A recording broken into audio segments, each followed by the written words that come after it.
সপ্তাহান্তে ফের বৃষ্টি বৃদ্ধি পাওয়ার সম্ভাবনা রয়েছে দুই বঙ্গেই। আবহাওয়া দপ্তর জানিয়েছে আগামী 7 দিন দক্ষিণবঙ্গের সবকটি জেলাতেই হালকা থেকে মাঝারি বৃষ্টির সম্ভাবনা। ফের নতুন করে বঙ্গোপসাগরে নিম্নচাপ তৈরি হওয়ার পূর্বাভাস রয়েছে।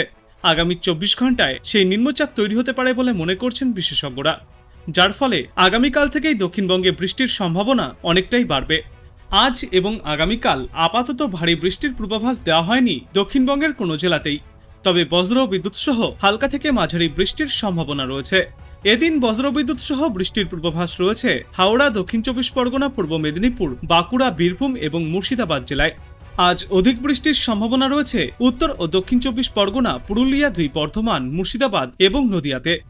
এরপর আগামীকাল আরও এই বৃষ্টি বৃদ্ধি পাওয়ার পূর্বাভাস রয়েছে। আজ কলকাতা ও সংলগ্ন এলাকায় আকাশ আংশিক মেঘলা থাকবে, ভারী বৃষ্টি হবে না, তবে ছিটেফোঁটা বৃষ্টিপাত দেখা যেতে পারে শহর কলকাতার একাধিক অংশে। মূলত কলকাতায় আজ হালকা থেকে মাঝারি বৃষ্টি কিংবা বজ্রবিদ্যুৎ সহ সামান্য বৃষ্টির পূর্বাভাস রয়েছে। মহানগরীতে এদিন সর্বোচ্চ তাপমাত্রা 34 ডিগ্রি সেলসিয়াসের আশেপাশে থাকবে, সর্বনিম্ন তাপমাত্রা থাকবে 28 ডিগ্রি সেলসিয়াসের আশেপাশে। কলকাতা সহ দক্ষিণবঙ্গের জেলাগুলিতে বৃষ্টির পরিমাণ আরও অনেকটাই বাড়বে সপ্তাহের শেষ দিন থেকে। উত্তরবঙ্গের পূর্বাভাসে বলা হয়েছে আগামী 7 দিনে উত্তরবঙ্গের সবকটি জেলাতেই হালকা থেকে মাঝারি বৃষ্টির পূর্বাভাস। আজ অধিক বৃষ্টির সম্ভাবনা রয়েছে কালিম্পং, আলিপুরদুয়ার এবং কোচবিহার জেলার কোনো কোনো জায়গায়। তবে আজ এবং আগামীকাল উত্তরবঙ্গের কোনো জেলাতেই ভারী বৃষ্টির কোনো পূর্বাভাস নেই, কিন্তু বজ্রবিদ্যুৎ সহ সামান্য বৃষ্টিপাত চলতে পারে পাহাড়ি অঞ্চলগুলির কোথাও কোথাও। তবে দক্ষিণবঙ্গের মতোই উত্তরবঙ্গেও আবহাওয়ার বদল হতে পারে আগামী রবিবার থেকে, কিন্তু উত্তরবঙ্গে আপাতত তাপমাত্রার উল্লেখযোগ্য তেমন কোনো পরিবর্তন লক্ষ্য করা যাবে না। চলুন এবার আমরা দেখে নেই আজ আবহাওয়া নিয়ে কি কি সতর্কতা জারি করা হয়েছে আবহাওয়া দপ্তর থেকে। সাইক্লোনিক সার্কুলেশন যেটা অন্ধ্র উপকূলে তৈরি হচ্ছে, সেইটা অনেকটা বঙ্গোপসাগরের মধ্য পশ্চিম বলা হলো অঞ্চল সাইক্লোনিক সার্কুলেশন তৈরি হয়েছে, এখানে ছোটখাটো নিম্নচাপ তৈরি হয়েছে।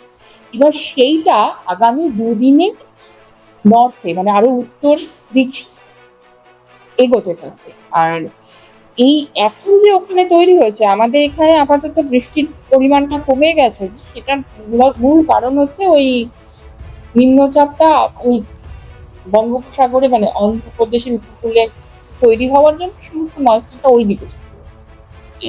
এবার ওটা উত্তর দিকে আস্তে আস্তে এগোতে থাকবে এবং সেই অনুযায়ী কি হবে সেটা এমনিতে তাপমাত্রার সেরকম কোনো পরিবর্তন হওয়ার সম্ভাবনা খুবই কম। তবু above normal maximum temperature above নর্মালের থেকে কোথাও কোথাও বেশি থাকতে পারে আইসোলেটেড জায়গায় উত্তরবঙ্গে। আর দক্ষিণবঙ্গে অ্যাবভ নর্মালের থেকে অল্প একটু বেশি থাকতে পারে, বেশি ওপরে ওঠার সম্ভাবনা নেই, কিন্তু কোথাও কোথাও অল্প একটু বেশি থাকে। আর উত্তরবঙ্গে আইসোলেটেড লোকেশন টেম্পারেচার সামান্য সামান্য বেশি থাকে, তুলনামূলকভাবে দক্ষিণবঙ্গের তুলনায় বেশি হবে উত্তরবঙ্গে।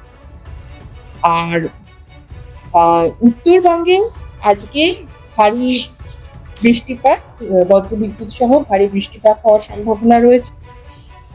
মোটামুটি ভাবে বজ্রবিদ্যুৎ সহ বৃষ্টিপাত হওয়ার সম্ভাবনা প্রত্যেকটা জেলাতেই রয়েছে। আর ভারী বৃষ্টিপাতের সম্ভাবনা রয়েছে কোচবিহার, আলিপুর এবং আলিপুরদুয়ার আর কালিম্পং। আর দক্ষিণবঙ্গের ক্ষেত্রে সম্ভাবনাটা রয়েছে হাওড়া, সাউথ 24 পরগনা, নর্থ 24 পরগনা, উত্তর ও ইস্ট মেদিনীপুর, বাঁকুড়া, বীরভূম আর মুর্শিদাবাদ। আর এই জায়গাগুলোতে বৃষ্টিপাত সম্ভাবনা রয়েছে। দক্ষিণ সাইক্লোনিক সার্কুলেশন যেটা অন্ধ্র উপকূলে তৈরি হচ্ছে, সেইটা অনেকটা বঙ্গোপসাগরের মধ্য পশ্চিম বলা হলো অঞ্চল সাইক্লোনিক সার্কুলেশন তৈরি হয়েছে, এখানে ছোটখাটো নিম্নচাপ তৈরি হয়েছে।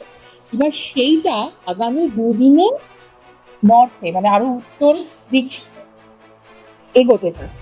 আর এই এখন যে ওখানে তৈরি হয়েছে, আমাদের এখানে আপাতত বৃষ্টির পরিমাণটা কমে গেছে, সেটার মূল কারণ হচ্ছে ওই নিম্নচাপটা ওই বঙ্গোপসাগরে মানে অন্ধ্রপ্রদেশের উপকূলে তৈরি হওয়ার জন্য সমস্ত মাছটা ওই দিকে ছিল।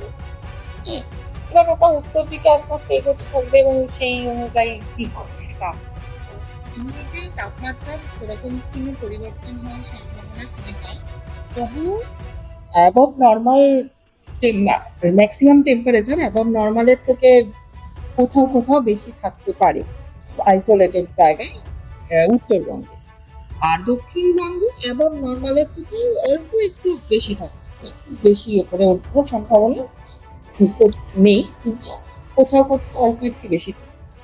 আর উত্তরবঙ্গে আইসোলেটেড লোকেশনে টেম্পারেচার সামান্য সামান্য বেশি থাকে তুলনামূলকভাবে উত্তরবঙ্গের তুলনায়। তো আপনি কোথা থেকে দেখছেন এই আবহাওয়ার পূর্বাভাস এবং সেখানে কেমন রয়েছে আবহাওয়া অবশ্যই কমেন্ট করে জানাবেন। ভিডিওটায় একটি লাইক করবেন আর পরবর্তীতে এমনই গুরুত্বপূর্ণ খবরগুলিকে সবার আগে দেখতে চ্যানেলটাকে সাবস্ক্রাইব করবেন। ধন্যবাদ।